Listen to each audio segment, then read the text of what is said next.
اعوذ باللہ من الشیطان الرجیم بسم اللہ الرحمن الرحیم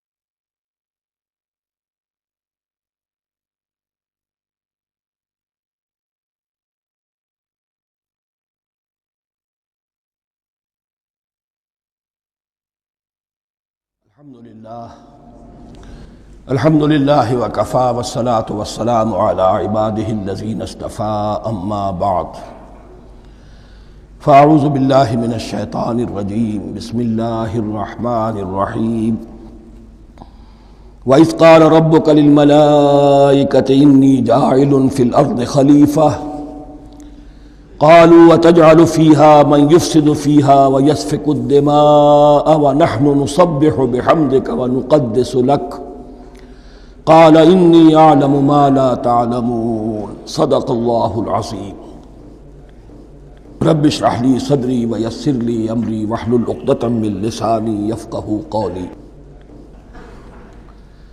جیسا کہ میں نے عرض کیا تھا، سورہ بقرہ کے پہلے 4 رکوع نہایت اہم ہیں، نہایت جامع ہیں۔ پہلے 2 رکوعوں میں 3 قسم کے انسانوں کی وضاحت کی گئی، 3 قسم کے کردار کے نقشے کھینچ دیے گئے۔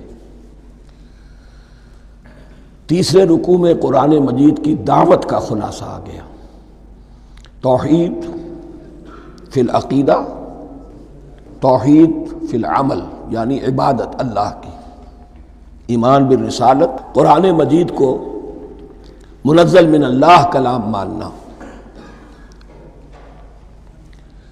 اس میں اگر شک ہے تو جو بھی چیلنج تھا، اگر واقعتاً تمہیں شک ہے، حقیقت میں شک نہیں ہے، لیکن جیسا کہ تم کہہ رہے ہو کہ تمہیں شک ہے تو کوشش کرو اس کے مقابلے کی ایک صورت بنانا۔ پھر آخرت، جنت اور دوزخ، ان دونوں کا تذکرہ ہو گیا۔ پھر ایک خاص مسئلہ جو قرآن مجید کے اسلوب پر اعتراض کی شکل میں آیا کہ اس میں مچھر جیسی حقیر شے کا بھی تذکرہ ہے، اس کی حکمت بیان کر دی گئی کہ تشبیہ اور تمثیل میں ظاہر بات ہے کہ ممثل لہو اور ممثل بہی میں مناسبت چاہیے۔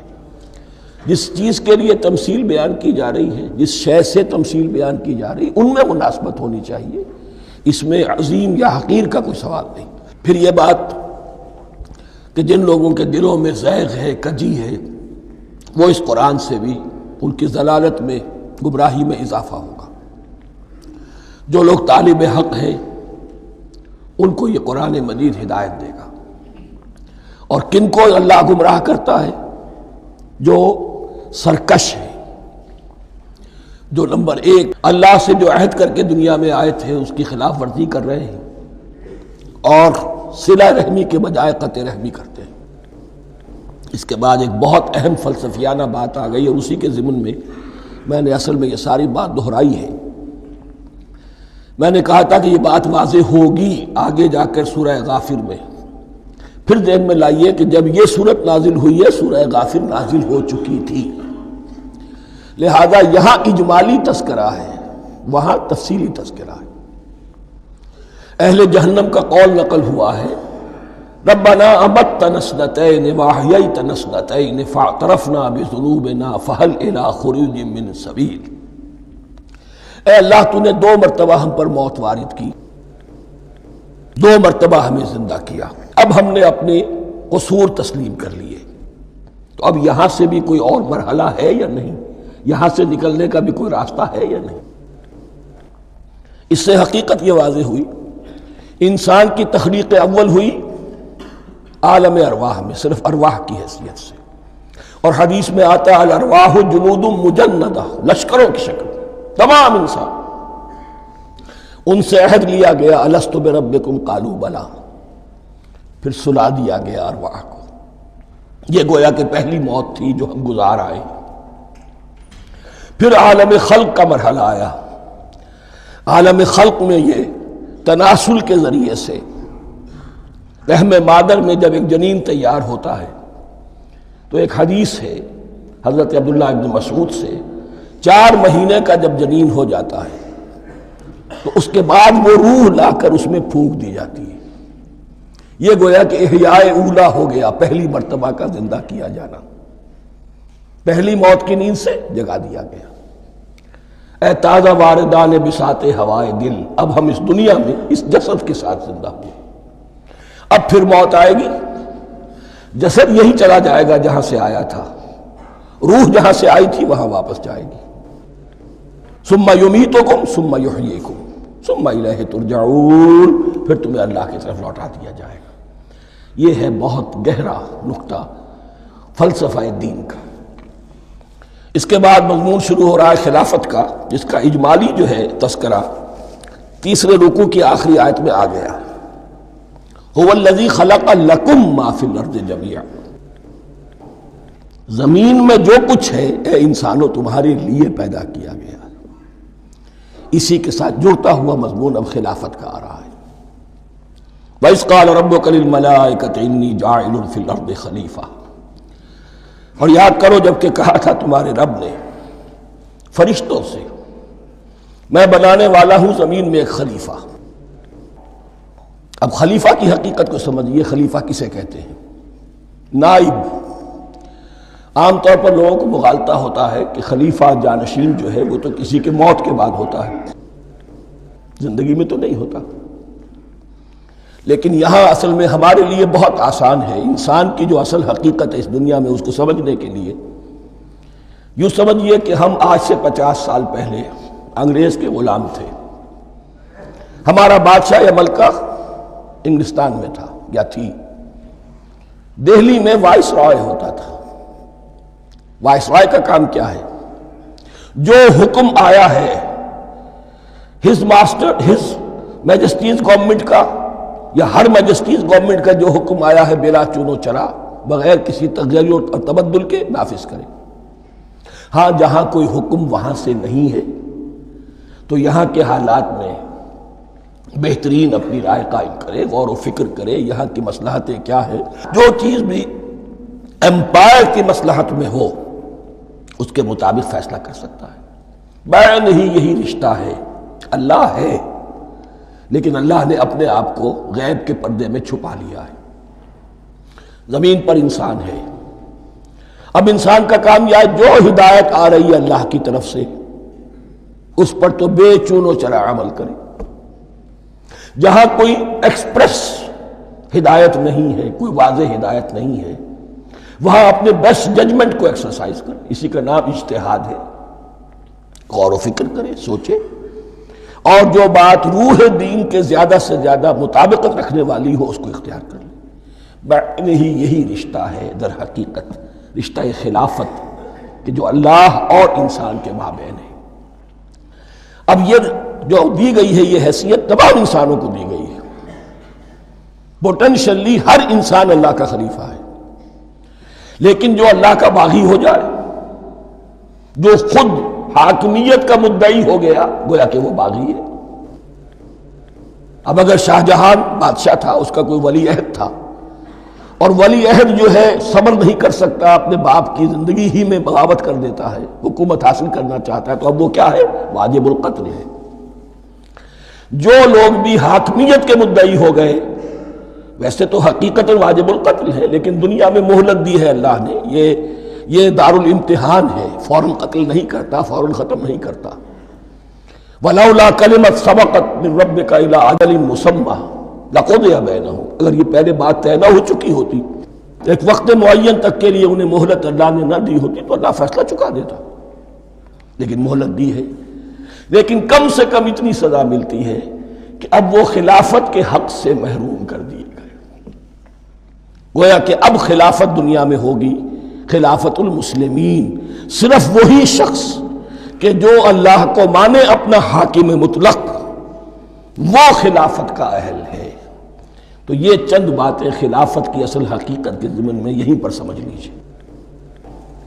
وَإِذْ قَالَ رَبُّكَ لِلْمَلَائِكَةِ إِنِّي جَاعِلٌ فِي الْأَرْضِ خَلِيفَةً قَالُوا أَتَجْعَلُ فِيهَا مَن يُفْسِدُ فِيهَا وَيَسْفِكُ الدِّمَاءَ وَنَحْنُ نُسَبِّحُ بِحَمْدِكَ وَنُقَدِّسُ لَكَ. اور یاد کرو جب کہ تمہارے رب نے کہا تھا فرشتوں سے کہ میں زمین میں خلیفہ بنانے والا ہوں، تو انہوں نے کہا کہ کیا تو بنائے گا اس میں جو فساد مچائے گا اس میں اور خوریزی کرے گا؟ وَنَحْنُ نُسَبِّحُ بِحَمْدِكَ وَنُقَدِّسُ لَكَ، ہم آپ کی تسبیح اور تحمید اور آپ کی تقدیس میں لگے ہوئے ہیں۔ قال انی اعلم ما لا تعلمون، فرمایا میں جانتا ہوں جو تم نہیں جانتے۔ اب یہاں سوال پیدا ہوتا ہے کہ فرشتوں کو یہ گمان کیسے ہوا، یہ خیال کیسے ہوا؟ دو رائے ہیں اس میں۔ ایک تو یہ کہ انسان کی تخلیق سے پہلے اس دنیا میں جنات تھے، اور انہیں بھی کچھ اللہ نے تھوڑا سا اختیار دیا تھا، اور انہوں نے یہاں فساد مچایا۔ انہی پر قیاس کرتے ہوئے فرشتوں نے سمجھا کہ انسان بھی پھر زمین میں فساد مچائے گا، خوریزی کرے گا۔ ایک دوسری اصولی بات یہ کہی گئی ہے کہ خلافت کا لفظ جب استعمال ہوا تو اس کے معنی ہے کہ کوئی نہ کوئی اختیار بھی ملے گا۔ جنات کے بارے میں خلافت کا لفظ کہیں نہیں آیا، انسان کے بارے میں آ رہا ہے۔ خلیفہ بالکل بے اختیار نہیں ہوتا، جیسا کہ میں نے عرض کیا، جہاں واضح حکم ہے تو اس کی تو تنفیذ، جہاں نہیں ہے وہاں اپنی رائے سے جتنا بھی بہتر سے بہتر سوچ سکتا ہو انسان رائے قائم کرے۔ یہ اختیار جو ہے، ظاہر بات ہے جہاں اختیار ہوگا صحیح استعمال ہونے کا بھی امکان ہے، غلط استعمال ہونے کا بھی امکان ہے۔ اختیار تو بلکہ یہ کہ آپ کا پولیٹیکل سائنس کا تو ایکسیم یہ ہے، authority turns to corrupt and absolute authority corrupts absolutely۔ تو ٹینڈنسی کرپشن کی ہوتی ہے اختیار کے اندر۔ اس بنا پر انہوں نے قیاس کیا کہ اس میں فساد ہوگا، خوریزی ہوگی۔ اللہ تعالیٰ نے فرمایا اپنی حکمتوں سے میں خود واقف ہوں، میں کیوں بنا رہا ہوں یہ میں جانتا ہوں، تم نہیں جانتے۔ وَعَلَّمَ آدَمَ الْأَسْمَاءَ كُلَّهَا، اور اللہ نے سکھا دیے آدم کو تمام کے تمام نام۔ اب اس میں بھی ایک رائے تو یہ ہے، بلکہ اس میں تقریباً اجماع ہے مفسرین کا، کہ اس سے مراد ہے تمام اشیاء کے نام، اور تمام اشیاء کے نام سے مراد ہے ان کی حقیقت کا علم۔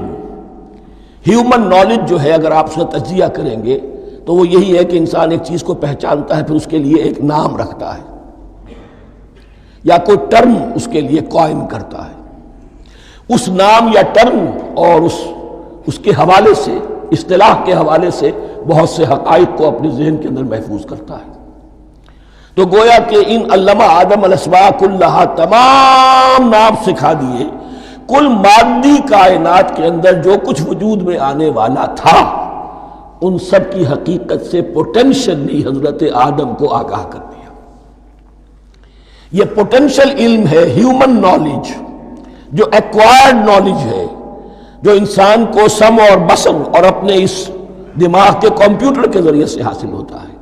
ایک ہے ریویلڈ نالج جو اللہ وحی کے ذریعے سے بھیجتا ہے، ایک ہے ایکوائرڈ نالج، انسان خود علم حاصل کرتا ہے۔ اس نے آنکھوں سے دیکھا، کان سے سنا، نتیجہ نکالا، اور اس کمپیوٹر نے اس کو پروسیس کیا، اس نتیجے کو کہیں میموری کے اندر سٹور کر لیا۔ یہ کمپیوٹر ہے بہت بڑا۔ پھر کچھ اور دیکھا، کچھ اور سنا، کچھ چھو کر معلوم ہوا، کچھ چکھ کر معلوم ہوا، کچھ سونگھ کر معلوم ہوا، کوئی اور نتیجہ نکلا، اسے وہ پاس میموری کے ساتھ اس کو ٹیلی کیا اور نتیجہ نکالا۔ اس طرح رفتہ رفتہ ان السمع والبصر والفؤاد کل اولئک کان عنہ مسئولا، یہ ایکوائرڈ نالج تین چیزوں سے انسان کو حاصل ہو رہا ہے، سماعت، بصارت اور یہ عقل، جو فائدہ اخذ کرتی ہے، جو اس کو پروسیس کرتی ہے، اس تمام جو سینس ڈیٹا اس کو مہیا ہوتا ہے سینس آرگنز کے ذریعے سے۔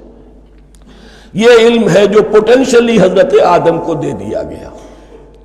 اس کی ایکسفولیشن ہو رہی ہے، اب درجہ بدرجہ وہ علم پھیل رہا ہے، بڑھ رہا ہے، اور بڑھتے بڑھتے کہاں تک پہنچے گا ہم کچھ نہیں کہہ سکتے۔ کہاں سے کہاں پہنچ گیا انسان۔ اس نصف صدی کے اندر علم انسانی میں جو ایکسپلوژن ہوا ہے، میں اور آپ اس کا تصور تک نہیں کر سکتے۔ اکثر بڑے بڑے جو سائنسدان ہیں انہیں تصور نہیں ہے، اس لیے کہ ایک شخص اپنی لائن فزکس کے بارے میں جانتا ہے کیا کچھ ہو گیا، یا فزکس کی بھی کسی شاخ کے بارے میں جانتا ہے، باقی دوسری جو لائن ہے اسے کچھ پتہ نہیں۔ اسپیشلائزیشن کا دور ہے، لہذا جو ایکسپلوژن کہا جائے، دھماکہ ہوا ہے علم کا، اس کا کوئی اندازہ نہیں ہے ہمارے۔ اور کس تیزی کے ساتھ وہ چیز آگے بڑھ رہی ہے، کس تیزی کے ساتھ ایک چیز آج جو ایجاد ہوئی چند دنوں کے اندر اندر اس کے بعد اس کا نیا کوئی ورشن آ جاتا ہے اور یہ چیز جو ہے آبسولیٹ ہو جاتی ہے۔ کمیونیکیشن کے اندر جو انقلاب عظیم برپا ہوا، تو آپ یہ سمجھیے کہ اقبال نے جو شعر کبھی کہا تھا کہ عروج آدم خاکی سے انجم سہمے جاتے ہیں کہ یہ ٹوٹا ہوا تارا مہ کامل نہ بن جائے، اور یہ مہ کامل بنے گا کب؟ جب دجال کی شکل اختیار کرے گا۔ دجال کون ہوگا؟ جو ان تمام قواعد طبیعہ کے اوپر قابو پا لے گا، جب چاہے گا جہاں چاہے گا بارش برسائے گا، رزق کے تمام خزانے اپنے ہاتھ میں لے لے گا، جو اس کے اوپر ایمان لائے گا اسی کو ملے گا، کسی اور کو نہیں ملے گا، اس کی آواز پوری دنیا میں سنائی دے گی،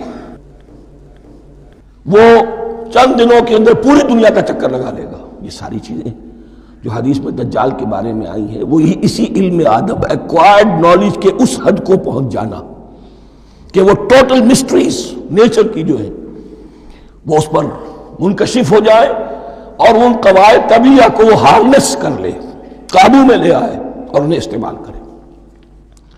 کبھی جب ہمارے کسی بہت 200-300ویں کوئی پیڑھی میں کوئی ہمارے جد امجد ہوں گے جنہوں نے کوئی چٹان دیکھی کہ گری، پتھر پر پتھر ٹکرایا تو آگ اس میں سے شعلہ نکلا، اس کا یہ مشاہدہ کافی ہو گیا آگ پیدا کرنے کے لیے۔ پتھروں کو ٹکراؤ آگ پیدا کر لو، یہ اس دور کی سب سے بڑی ایجاد تھی، آگ، انرجی۔ اب وہ انرجی کہاں سے کہاں پہنچی؟ وہ آگ نے بھاپ کی شکل اختیار کی، پھر ہم نے بجلی ایجاد کی، اور کب کیا ہے ایٹمک انرجی ہے اور نہ معلوم کیا کیا ہے، اللہ اعلم۔ ان تمام چیزوں کا تعلق ہے خلافت ارضی کے ساتھ، لہذا فرشتوں کو جو بتایا گیا وہ یہ ہے کہ آدم کو علم بھی دیا جا رہا ہے، صرف اختیار ہی نہیں دیا جا رہا، علم دیا جا رہا ہے۔ وَعَلَّمَ آدَمَ الْأَسْمَاءَ كُلَّهَا ثُمَّ عَرَضَهُمْ عَلَى الْمَلَائِكَةِ، پھر ان تمام اشیاء کو پیش کیا فرشتوں کے سامنے۔ فَقَالَ أَنبِئُونِي بِأَسْمَاءِ هَؤُلَاءِ، اور فرمایا کہ مجھے بتاؤ ان چیزوں کے نام، ان کنتم صادقین، اگر تم سچے ہو۔ قالوا سبحانک لا علم لنا الا ما علمتنا، انہوں نے کہا پروردگار تو پاک ہے ہر نقص سے، ہر عیب سے، ہر ضعف سے، ہر احتیاج سے، مبرہ ہے، منزہ ہے، اعلیٰ ہے، ارفع ہے۔ لا علم لنا الا ما علمتنا، ہمیں کوئی علم حاصل نہیں سوائے اس کے جو تو نے ہمیں سکھا دیا ہے۔ اس کی تعبیر یہی بہتر معلوم ہوتی ہے کہ ملائکہ کی حیثیت در حقیقت اس کائناتی جو حکومت ہے اللہ کی آفاقی حکومت،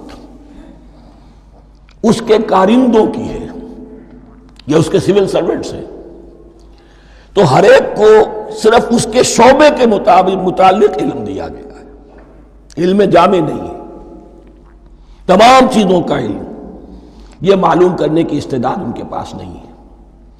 کوئی فرشتہ فرض کیجئے بارش کے اوپر مامور ہے، کوئی پہاڑوں پر مامور ہے، جس کا ذکر سیرت میں آتا ہے کہ جب طائف میں حضور پر پتھراؤ ہوا ہے تو اس کے بعد ایک فرشتہ حاضر ہوا ہے کہ میں ملک الجبال ہوں، اللہ نے مجھے پہاڑوں پر مامور کیا ہوا ہے، آپ اگر فرمائیں تو جن لوگوں نے آپ کو ستایا ہے، یہ جو طائف جن دو پہاڑوں کے درمیان یہ وادی ہے، ان کو آپس میں ٹکرا دوں کہ یہ پس کر اور سرما بن جائے۔ آپ نے فرمایا نہیں، کیا عجب، اللہ تعالیٰ ان کی اگلی نسلوں کو ہدایت دے دے۔ تو فرشتے ہیں، کوئی پہاڑوں پر مامور ہے، کوئی کسی خدمت پر مامور ہے، ان کو علم دیا گیا ہے صرف انہی کی اپنی جو بھی فرائض منصبی ہیں ان کے شعبے سے متعلق، کل نہیں۔ جامعیت جو ہے علم کی وہ ہے کہ جو حضرت آدم علیہ السلام کو پوٹینشلی دے دی گئی اور جو اب بڑھتے بڑھتے ایک بہت جلاور درخت بن چکا۔ سبحانک لا علم لنا الا ما علمتنا انک انت العلیم الحکیم، یقیناً آپ ہی کی ذات ہے جو کل کے کل علم کی حامل ہے اور جس کے اوپر حکمت بھی، جس کی حکمت بھی کامل ہے، باقی تو ہر مخلوق میں سے ہر ایک کا علم ناقص رہے گا۔ العلیم، کل علم کا جاننے والا تو ہی ہے، الحکیم، کل حکمت وہ تو تیرے ہی پاس ہے۔ قال یا آدم انبئہم باسمائہم، اللہ نے فرمایا کہ آدم ان کو بتاؤ ان کے نام۔ فلما انباہم باسمائہم، تو جب انہوں نے بتا دیے ان کو فرشتوں کو ان کے نام. قال الم اقل لکم انی اعلم غیب السماوات والارض. تو اللہ نے فرمایا کہ میں نے کہا نہیں تھا کہ میں جانتا ہوں آسمانوں اور زمین کی تمام غائب چیزوں کو جو تمہاری نگاہوں سے بھی اوجھل ہے. غیب میں ہر شے کا جاننے والا ہوں. وَأَعْلَمُ مَا تُبْدُونَ وَمَا كُنْتُمْ تَكْتُمُونَ. اور میں جانتا ہوں جو کوئی تم ظاہر کر رہے تھے اور جو کوئی تم چھپا رہے تھے. چھپانے میں محسوس ہوتا ہے کہ ان کی خواہش یہ تھی کہ خلافت ہمیں ملے. ہم خدام ادب ہیں، ہر وقت تسبیح و تحمید اور تقدیس میں مصروف ہیں، جو حکم ملتا ہے بجا لاتے ہیں. تو یہ خلافت کسی اور مخلوق کو کیوں ملے؟ یہاں صرف یہ اور بتا دوں کہ یہ چونکہ اب ایک تیسری مخلوق کا ذکر بھی بعد میں آئے گا. 3 صاحب تشخص مخلوقات ہیں اللہ کی. صاحب تشخص، صاحب شعور، جن میں میں کا شعور ہے. انا، میں. ایک ملائکہ ہے، ان کی تخلیق نور سے ہوئی ہے. ایک انسان ہے جن کی تخلیق گارے سے ہوئی ہے. ایک جنات ہیں جن کی تخلیق آگ سے ہوئی ہے. باقی حیوانات ہیں، ان میں شعور تو ہے، خود شعوری نہیں ہے. Self consciousness. There is a world of difference between consciousness and self consciousness. انسان جب دیکھتا ہے تو اس کو یہ بھی معلوم ہے میں دیکھ رہا ہوں. کتا بلہ دیکھتا ہے، اسے یہ اندازہ نہیں ہوتا کہ میں دیکھ رہا ہوں. دیکھنے کا ایک نتیجہ ہے جو نکل آتا ہے، لیکن میں کا وجود نہیں ہے. یہ انا، سیلف، ایگو، یہ انسان میں ہے، جنات میں ہے، شعور میں، اور فرشتوں میں ہے. ایک نوری مخلوق، ایک ناری مخلوق، ایک زمین کے اس کرسٹ میں یہ جو مٹی اور گارے، مٹی کا اور پانی کا جو ملغوبہ ہے گارے کی شکل میں، اس سے بنا ہے. قال يا آدم انبئهم بأسمائهم فلما انباهم بأسمائهم قال ألم أقل لكم إني أعلم غيب السماوات والأرض وأعلم ما تبدون وما كنتم تكتمون وإذ قلنا للملائكة اسجدوا لآدم فسجدوا إلا إبليس.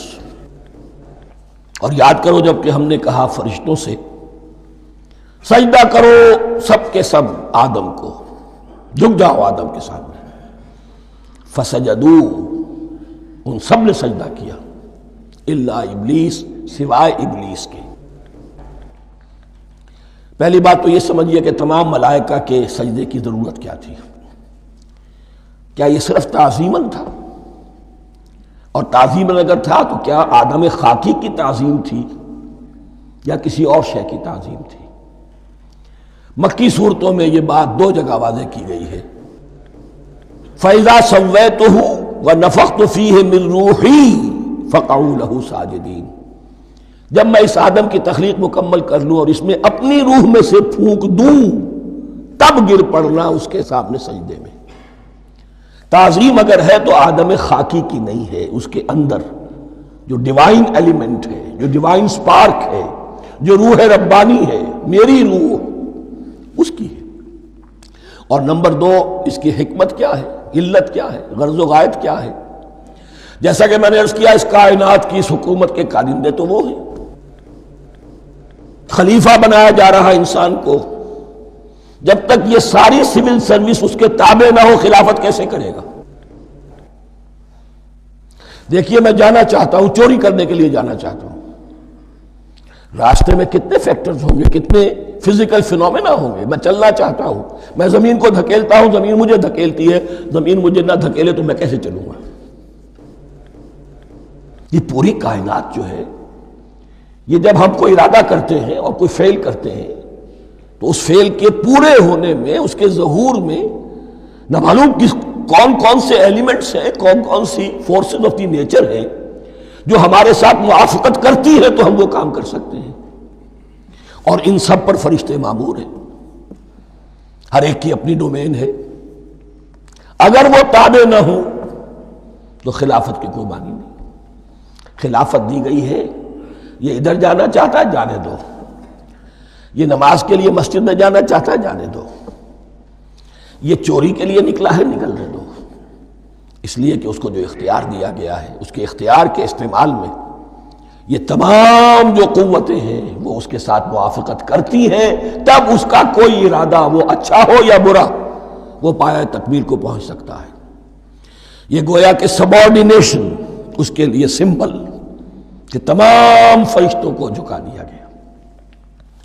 البتہ اس آیت میں ایک مغالطہ پیدا ہوتا ہے، الا ابلیس، سوائے ابلیس کے۔ مغالطہ یہ پیدا ہوتا ہے کہ شاید وہ بھی فرشتہ تھا، اس لیے کہ حکم تو فرشتوں کو دیا گیا تھا۔ پھر نوٹ کیجئے اس سے پہلے، بہت پہلے سورہ کہف نازل ہو چکی ہے، اور سورہ کہف میں فرما دیا گیا ہے کان من الجن ففسق عن امر ربی، وہ جن تھا بس اس نے سرکشی کی اپنے رب کے حکم سے۔ فرشتے کی شان یہ نہیں ہے، وہ اللہ کے کسی حکم کی سرتابی نہیں کرتا۔ لا یعصون اللہ ما امرہم ویفعلون ما یؤمرون، وہ اللہ کے کسی حکم کی نافرمانی نہیں کرتے اور جو حکم ملتا ہے بجا لاتے ہیں۔ یہ جنات کے اندر اختیار تھا جیسے اختیار انسانوں کو دیا گیا ہے۔ جنات میں نیک بھی ہیں، بد بھی ہیں، اعلیٰ بھی ہیں، ادنا بھی ہیں، جیسے انسانوں میں۔ لیکن یہ عزازیل جو جن تھا، علم اور عبادت دونوں کے اعتبار سے بہت بلند ہو گیا تھا، اور یہ فرشتوں کا یوں سمجھیے کہ ہم نشین، فرشتوں کے ساتھ اس طور سے شامل، جیسے بہت سے انسان بھی اگر اپنی بندگی میں، زہد میں، عبادت میں، نیکی میں ترقی کریں تو ان کا ملائے اعلیٰ کے ساتھ، عالم ارواح کے ساتھ، عالم ملائکہ کے ساتھ ایک رابطہ قائم ہوتا ہے۔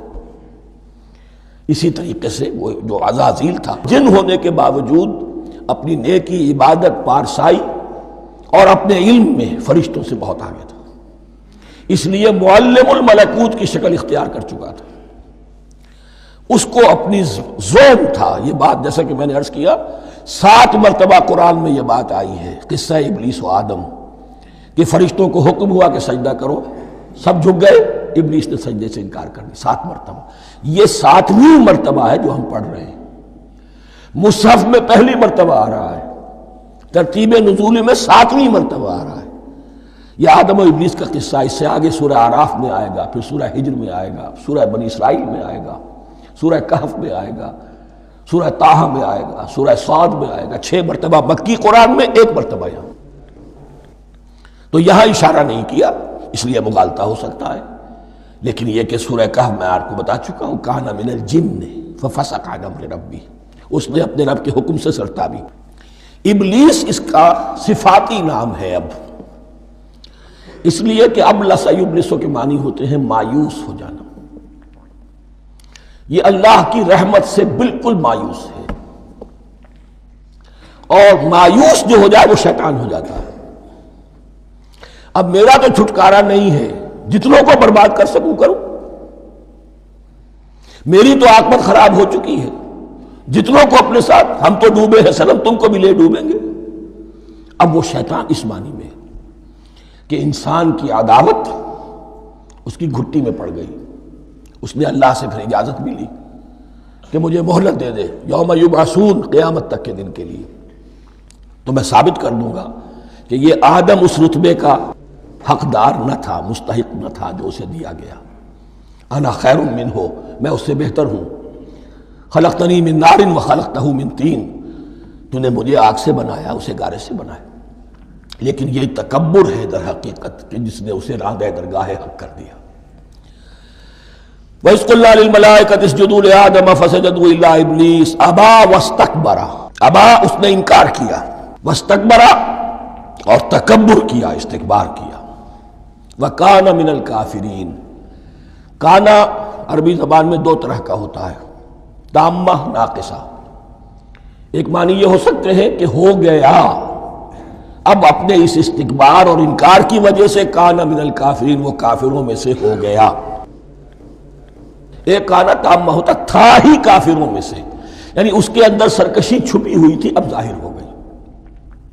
یہ معاملہ ہوتا ہے، کسی شخص کی بدنیتی اس کے اوپر پردے پڑے رہتے ہیں، نیکی کے، زہد کے، کسی خاص وقت میں آ کر وہ ننگا ہو جاتا ہے، اور جو اس کے اندر تھا اصل، اس کی حقیقت، وہ سامنے آ جاتی ہے۔ اس کا امکان ہے، تو دونوں معنی اس کے ہو سکتے ہیں۔ وَقُلْنَا يَا آدَمُ اسْكُنْ أَنْتَ وَزَوْجُكَ الْجَنَّةَ، اور ہم نے کہا کہ اے آدم رہو تم اور تمہاری بیوی جنت میں۔ اب یہ جنت کون سی ہے؟ اکثر حضرات کے نام کر کے نزدیک یہ جنت کہیں آسمان ہی میں تھی، آسمان ہی میں حضرت آدم کی تخلیق ہوئی۔ البتہ یہ سب مانتے ہیں کہ ایک وہ جنت الفردوس جو ہے جس میں جانے کے بعد پھر واپس نکلنے کا کوئی امکان نہیں، یہ وہ جنت نہیں ہے جس میں کہ آخرت میں لوگوں کو جا کر داخل ہونا ہے، اس میں داخل ہونے والے کے نکلنے کا کوئی امکان نہیں۔ ایک رائے یہ بھی ہے، میرا رجحان اس رائے کی طرف ہے، تخلیق آدم اسی زمین پر ہوئی ہے۔ وہ جن مراحل سے گزری ہے تخلیق وہ ایک علیحدہ مسئلہ ہے۔ بایولوجی اور وحی دونوں اس پر متفق ہیں کہ مٹی سے، کرسٹ آف دی ارتھ سے انسان بنا ہے، اس پر اتفاق ہے، قرآن کا بھی اور بایولوجی کا بھی، جدید علم الحیوانات کا بھی، علم الحیات کا۔ سٹیجز کیا ہیں اس میں اختلاف ہو سکتا ہے، اس کو چھوڑ دیجئے، وہ اس وقت کا بحث نہیں۔ یہی کسی اونچے مقام پر کوئی سرسبز و شاداب علاقہ تھا جہاں حضرت آدم کو رکھا گیا، کہ جہاں ہر طرح کے میوے تھے، ہر شے، لا تظمأ فیہا ولا تضحیٰ، نہ اس میں بھوک لگے گی نہ دھوپ تمہیں ستائے گی، ہر طرح کی چیز تمہیں فراہم ہے۔ وہاں رکھے گئے ہیں صرف ایک ڈیمانسٹریشن کے لیے کہ انہیں نظر آ جائے کہ شیطان میرا دشمن ہے، وہ مجھے ورغلائے گا، طرح طرح سے میرے اندر وسوسہ اندازی کرے گا، میرے اور میری اولاد کے، صرف ایک ڈیمانسٹریشن۔ اس کی مثال یوں سمجھیے کہ سلیکشن تو ہو گیا، سی ایس پی گریڈ میں کوئی شخص آ گیا ہے، لیکن اب وہ سول سروس اکیڈمی میں رکھا جا رہا ہے۔ تو یہ کوئی اکیڈمی ہو سکتا ہے اسی زمین پر ہو، صرف بتانا یہ تھا کہ تمہیں معلوم ہو جائے کہ یہ شیطان تمہارا دشمن ہے۔ اس لیے کہ اس میں جو ایک لفظ حبوط کا آ رہا ہے، وہ حبوط صرف ایک ہی معنی میں نہیں ہوتا، دوسری معنی میں بھی ہے۔ اللہ عالم، یہ چیزیں پھر متشابہات میں رہیں گی، اس لیے ان کے بارے میں کوئی ایک رائے دوسری رائے، اس کے لیے ذہن سے، عقل سے بات کر کے ایک یا دوسری رائے اختیار کر سکتے ہیں۔ وَقُلْنَا يَا آدَمُ اسْكُنْ أَنْتَ وَزَوْجُكَ الْجَنَّةَ، اور ہم نے کہا کہ رہو اے آدم تم بھی اور تمہاری بیوی بھی باغ میں، اس باغ میں، الجنہ اس باغ میں، گویا کہ اشارہ کیا جا رہا ہے۔ وَكُلَا مِنْهَا رَغَدًا حَيْثُ شِئْتُمْ، اور کھاؤ اس میں سے با فراغت جہاں سے چاہو، ہر طرح کا پھل ہے کھاؤ۔ وَلَا تَقْرَبَا هَٰذِهِ الشَّجَرَةَ، یہاں پہ اس درخت کا نام نہیں دیا گیا، اشارہ اس درخت کے قریب مت جانا۔ فَتَكُونَا مِنَ الظَّالِمِينَ، تو تم ظالموں میں سے ہو جاؤ گے، تم حد سے گزرنے والوں میں سے ہو جاؤ گے۔ اب اس کی بھی حکمت سمجھیے کہ چونکہ ڈیمانسٹریشن کرانی ہے کہ تمہیں کسی چیز سے، ہزار چیزیں مباح ہیں دنیا میں، چند چیزیں پینے کی حرام ہیں، اب تم اگر ان ہزار مباح چیزوں کو چھوڑ کر حرام چیز کو پیتے ہو تو یہ تمہارا اختیار ہوا، جبکہ اللہ تعالیٰ نے مباحات کا دائرہ بہت وسیع رکھا ہے۔ جس سے چاہو چند رشتے ہیں جو بیان کر دیے گئے، یہ حرام ہے، محرمات ہے، ابدیہ ہے، ان سے تو شادی نہیں ہو سکتی، باقی کسی مسلمان عورت سے دنیا کے کسی کونے میں وہ شادی کر سکتے، کروڑوں کے آپشنز آپ کے لیے خالی کھلے ہیں، لیکن پھر بھی انسان شادی نہ کرے، زنا کرے، یہ گویا کہ اس کی اپنی خباثت نفس ہے۔ ایک نہیں، دو دو، تین تین، چار چار تک شادی کرو، اجازت ہے تمہیں۔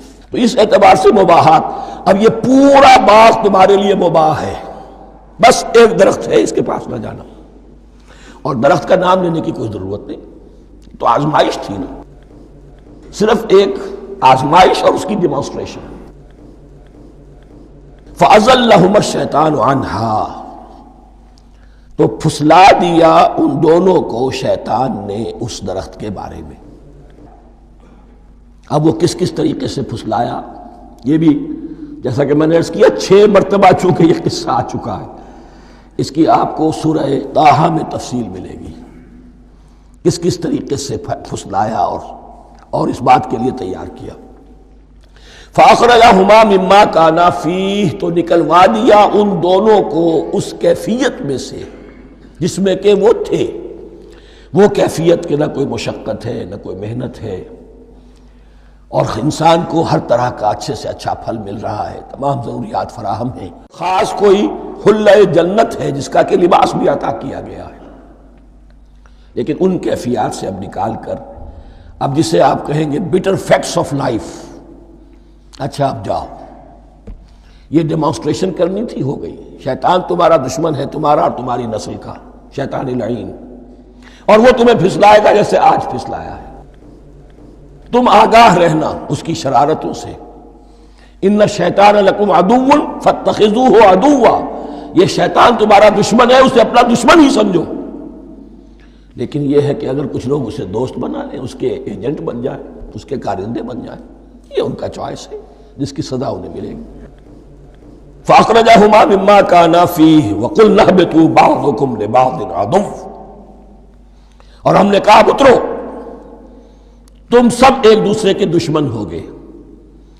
اب یہ چونکہ جمع کا صیغہ آیا ہے، ایک دوسرے کے دشمن ہو گئے، تو ایک دشمنی تو شیطان اور آدم اور ذریت آدم کی ہے، ایک اور دشمنی بھی ہے جو انسان میں مرد اور عورت کے مابین ہے۔ عورت بھی پھسلاتی ہے، غلط راستے پر ڈالتی ہے، مرد عورتوں کو گمراہ کرتے ہیں، عورتیں مردوں کو گمراہ کرتی ہیں۔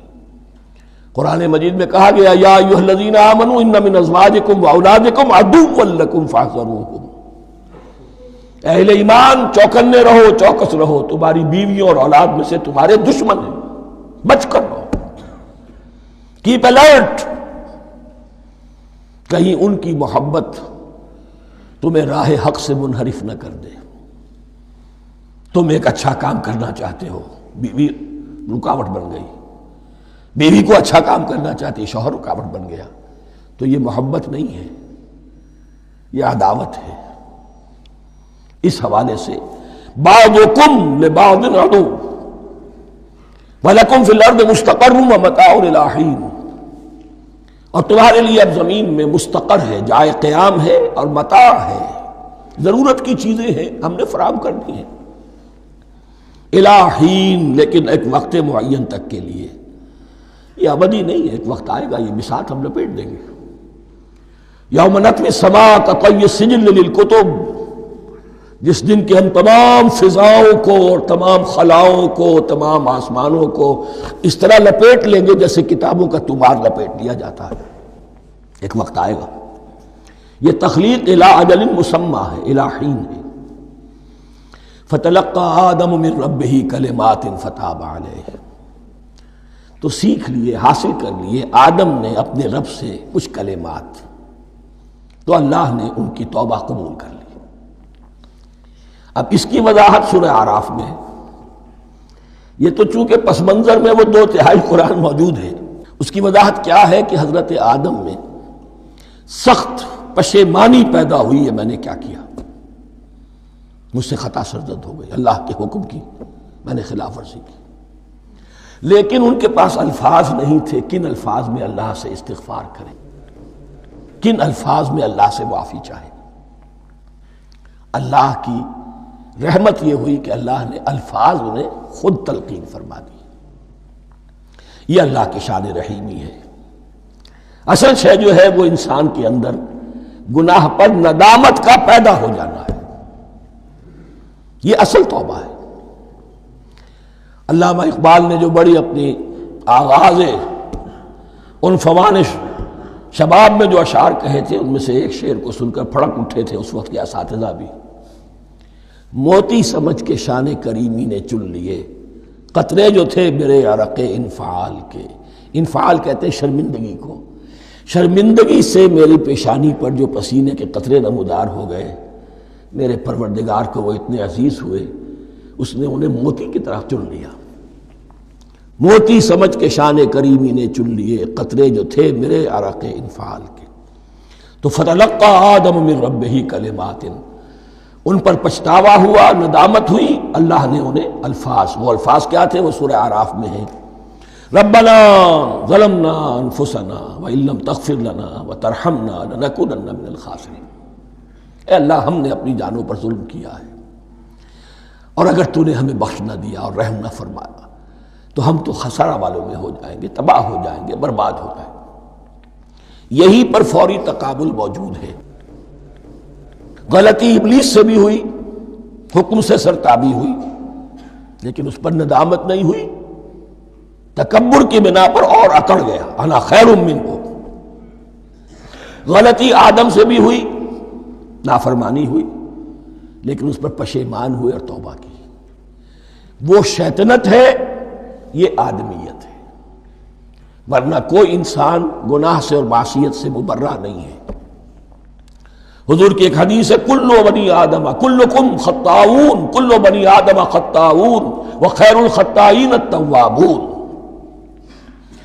آدم کے تمام اولاد، تمام انسان خطا کار ہیں، ان خطا کاروں میں بہتر وہ ہیں، اچھے وہ ہیں جو توبہ کرتے ہیں۔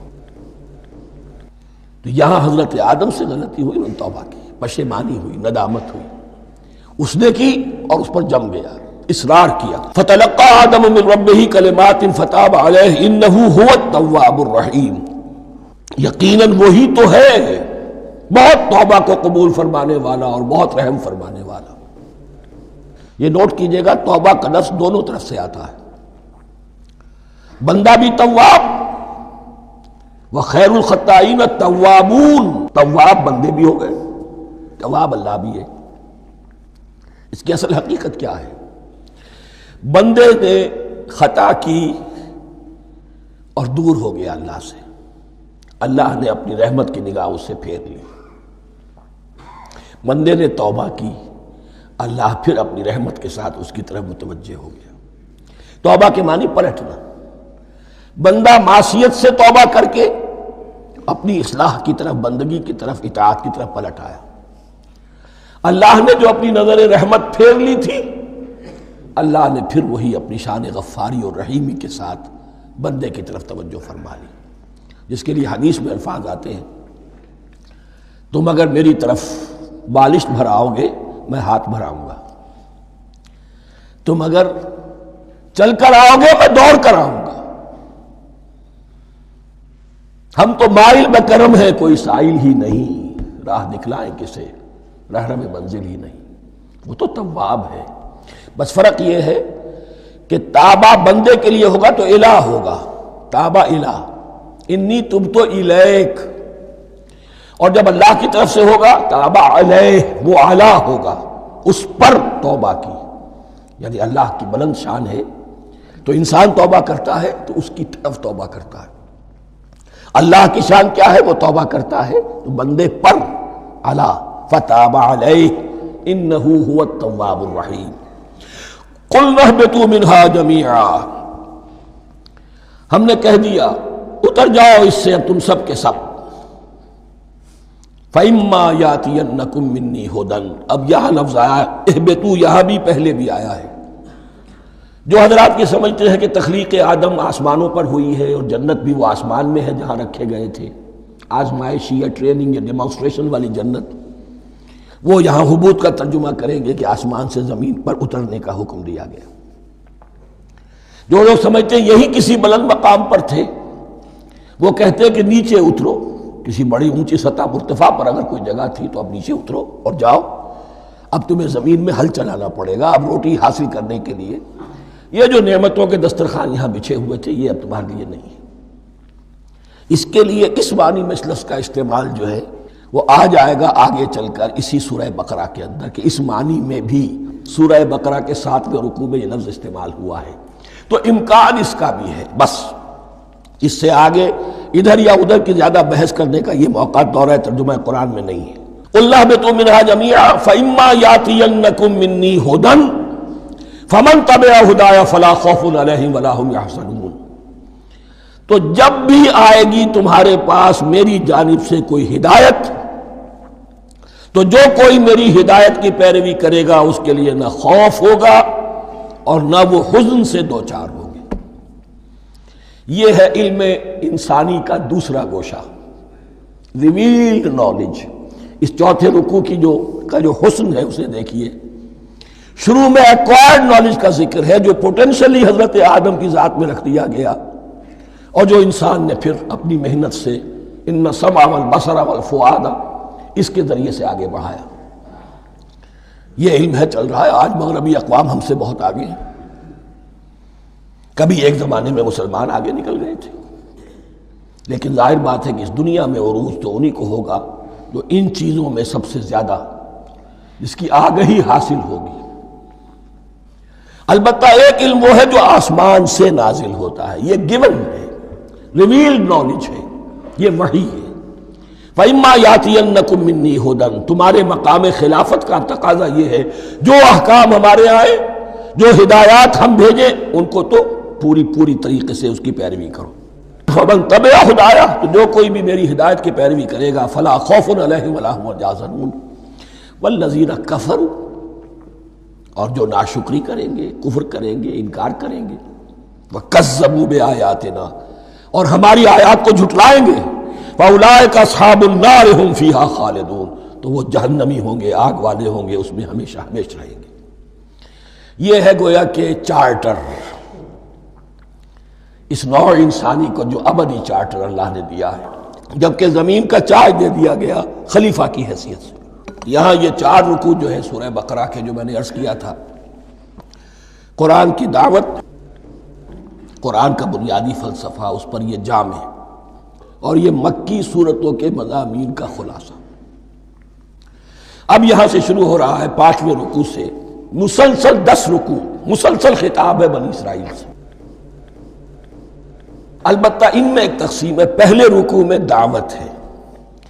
دعوت جب ہوتی ہے تو آمادہ کرنا، تشویق، ترغیب، دل جوئی، نرمی، یہ دعوت کے اجزاء لا ينفک ہیں، اس کے بغیر دعوت مؤثر نہیں ہوتی۔ لہذا ان 7 آیات میں یہ یوں سمجھیے کہ ان 10 رکوعوں کے لیے یہ بمنزلہ فاتحہ ہے، جیسے سورہ فاتحہ 7 آیتوں کی، ایسے ہی اس دعوت سابقہ امت مسلمہ کو دعوت دی جا رہی ہے، تو کس طرح دی جا رہی ہے؟ یہ کون تھے؟ یہ بھی مسلمان ہی تو تھے نا، کافر تو ہو گئے حضور کا انکار کر کے، ورنہ وہ موسیٰ کے ماننے والے، شریعت ان کے پاس، بڑے بڑے علماء ان میں، علم کا چرچا ان میں، سب کچھ تھا، ان کو دعوت دی جا رہی ہے۔ لیکن میں اس لیے آپ کو چاہتا ہوں، اس کو توجہ دلا رہا ہوں، آج اگر مسلمانوں میں جو غافل ہو گئے، اپنی حقیقت کو بھول گئے، اپنے فرض منصبی سے غافل ہو گئے، دنیا کے اور قوموں کی طرح کی ایک قوم بن کر رہ گئے، اگر کوئی ایک داعی گروہ کھڑا ہو، کوئی جماعت، کوئی فرد، اور اس سے جماعت بنے، تو ظاہر بات ہے سب سے پہلے اسے اسی امت کو دعوت دینی ہوگی، اس لیے کہ دنیا تو اسلام کو پہچانے گی اس امت کے حوالے سے۔ فزیشن ہیل بائی سیلف، پہلے یہ تو ٹھیک ہو، یہ کہیں پر صحیح اسلام کا نمونہ پیش کرے تو دنیا کو دعوت دے سکو گے، آؤ دیکھو یہ ہے اسلام۔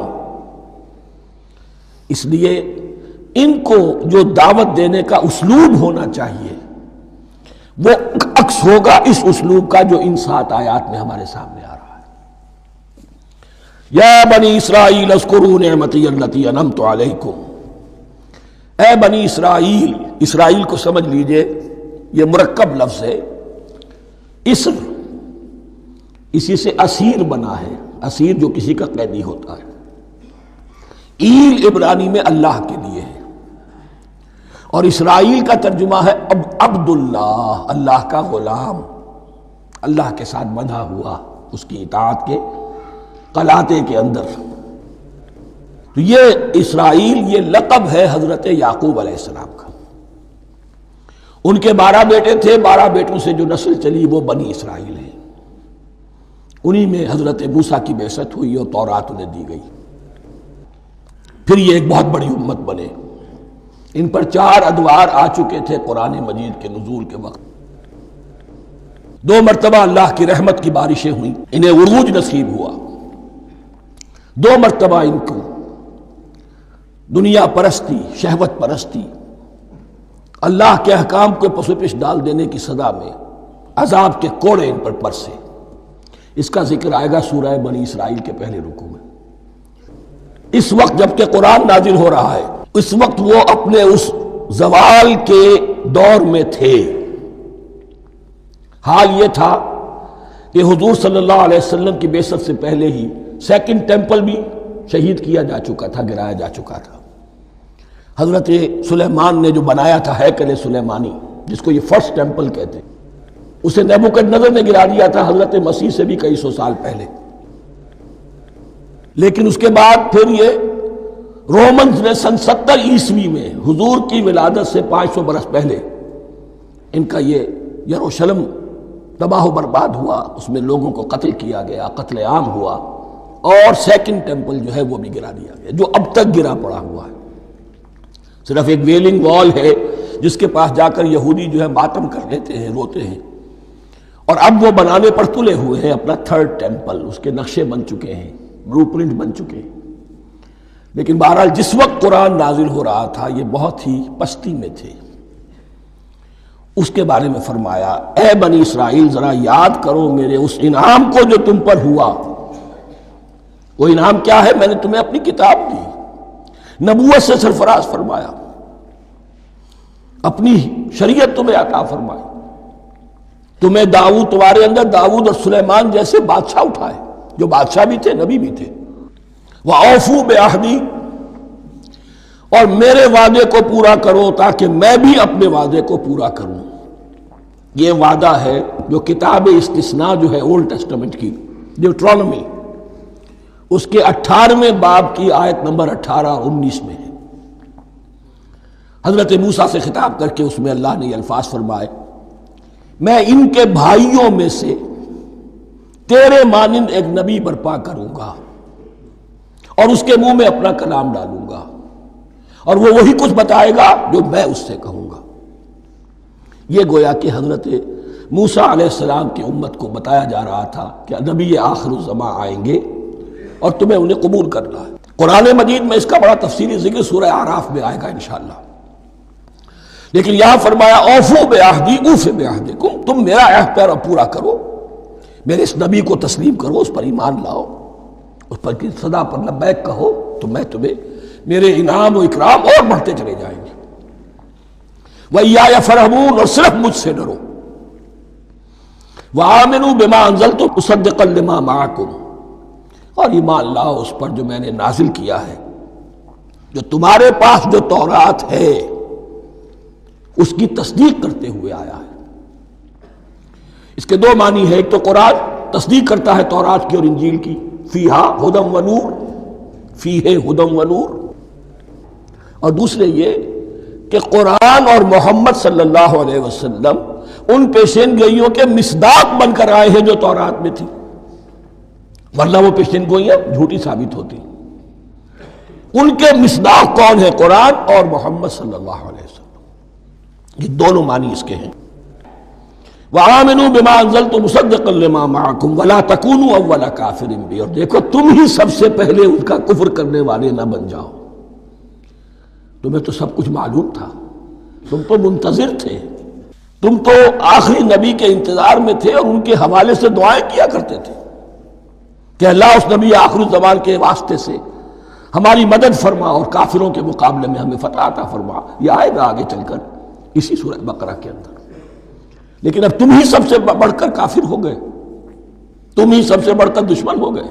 وَلَا تَكُونُوا أَوَّلَ كَافِرٍ بِهِ وَلَا تَشْتَرُوا بِآيَاتِي ثَمَنًا قَلِيلًا، اور دیکھو میری ان آیات کے عوض حقیر سی قیمت قبول نہ کرو۔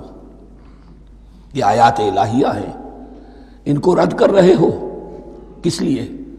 ہماری مسندیں، ہماری حیثیت، ہماری چودراہٹیں، کہیں ان پر کوئی آنچ نہ آ جائے۔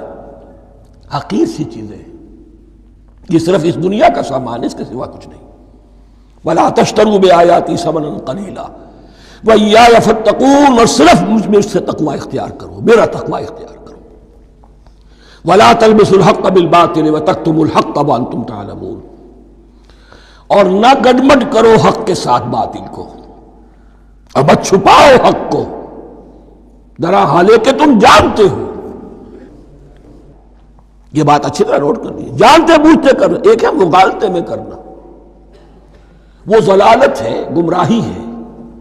ایک جان بوجھ کر کرنا، حق کو پہچان کر اسے رد کرنا، یہ پھر اللہ تعالیٰ کے غضب کو دعوت دینا ہے، ریت آف اللہ، اس کے غضب کو دعوت دینا ہے کہ حق کو پہچان کر اس کی نفی کی جائے۔ وَأَنْتُمْ تَعْلَمُونَ، علماء یہود قرآن مجید میں آگے چل کر آئے گا، ایسے پہچانتے تھے محمد کو اور قرآن کو جیسے اپنے بیٹوں کو، یعرفونہ کما یعرفون ابناہم، ایسے پہچانتے جیسے اپنے بیٹوں۔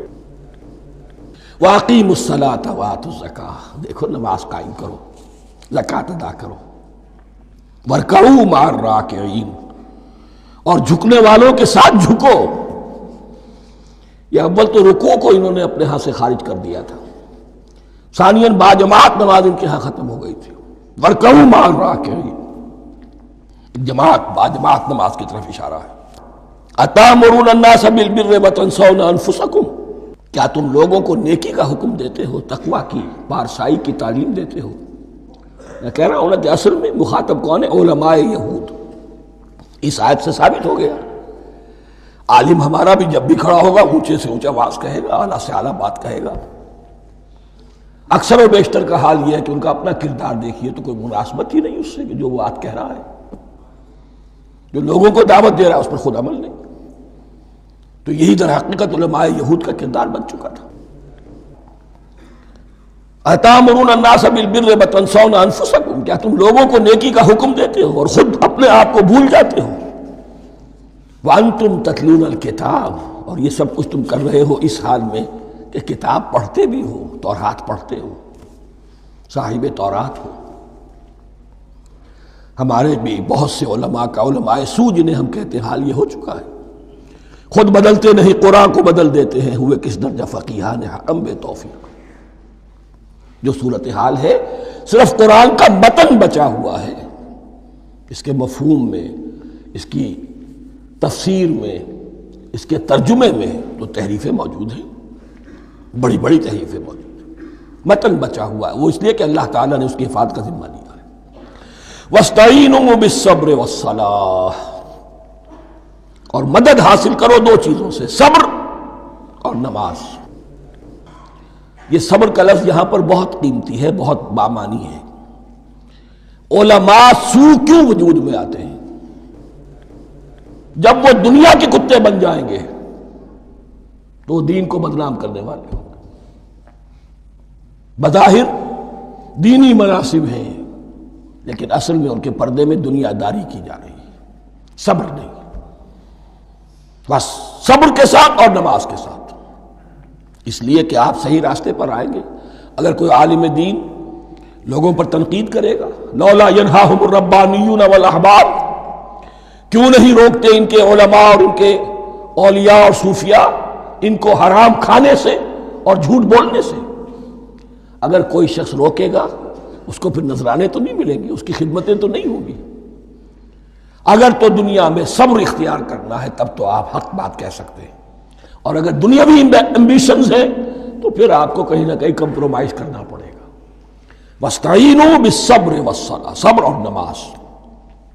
وَإِنَّهَا لَكَبِیرَةٌ، اور یقیناً یہ بہت بھاری شے ہے، بہت بھاری شے ہے۔ عام طور پر خیال یہ ہے کہ انہا کی ضمیر صرف صلاۃ کی طرف جاتی ہے، نماز بہت بھاری ہے۔ ایک رائے یہ ہے کہ نہیں، یہ پورے طرز عمل کی طرف جا رہی ہے۔